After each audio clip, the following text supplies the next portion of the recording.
நடந்து முடிஞ்ச தமிழ்நாடு சட்டமன்றத்தில் 2026 பென்னாகரம் தொகுதியை பற்றி ஒரு சின்ன ஒரு அலசல் என்னன்னு பார்த்தீங்கன்னா, இந்த இடத்துல பாட்டாளி மக்கள் கட்சி சார்பாக போட்டியிட்ட வேட்பாளர் ஜெயிச்சிருக்க வேண்டிய ஒரு தொகுதின்னு நான் பார்க்குறேன். ஏன்னா, ஸோ இந்த இடத்துல வந்து பாட்டாளி மக்கள் கட்சியின் உறுப்பினர் ஒரு முக்கிய தலைவராக இருந்து அதனுடைய மகன் வந்து ஜி.கே. மணி அவருடைய மகன் வந்து தமிழ்குமரன் திடீர்னு காங்கிரஸில் போய் சேர்ந்து ஒரு 53,000 ஓட்டை வந்து வாங்குறாரு. ஸோ அது வந்து சாதாரண ஓட்டு இல்லை, எல்லாருக்கும் தெரியும். ஸோ அந்த இடத்துல 3ஆவதும் அவர் வராரு. ஸோ இதனால் என்ன ஆகுதுன்னு பார்த்தீங்கன்னா, டிவிகே அதாவது தமிழக வெற்றி கழகத்தின் சார்பாக போட்டி போட்டவர் வந்து ஜெயிச்சிடுறாரு. ஸோ அதனால் என்ன ஆகுதுன்னு பார்த்தீங்கன்னா, பாட்டாளி மக்கள் கட்சி சார்பாக போட்டியிட்டவர் ஒரு 3000 சொச்சம் ஓட்டில் தான் வந்து அந்த இடத்துல வந்து தோல்வியை தழுவுறார்.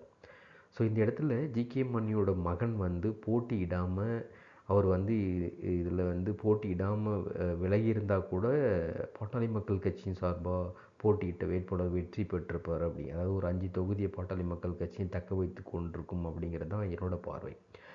ஸோ குறிப்பாக இது ஒரு 53,000 ஓட்டை இவர் வாங்கினதுனால என்ன ஆகுது அப்படின்னு பார்த்தீங்கன்னா, அந்த இடத்துல ஒரு 3,000 ஓட்டு வித்தியாசத்தில் பாட்டாளி மக்கள் கட்சி சார்பாக போட்ட வேட்பாளர் வந்து தோற்று போடுறாரு. ஸோ இதுதான் அந்த பென்னாகரம் தொகுதியினுடைய நிலவரம்.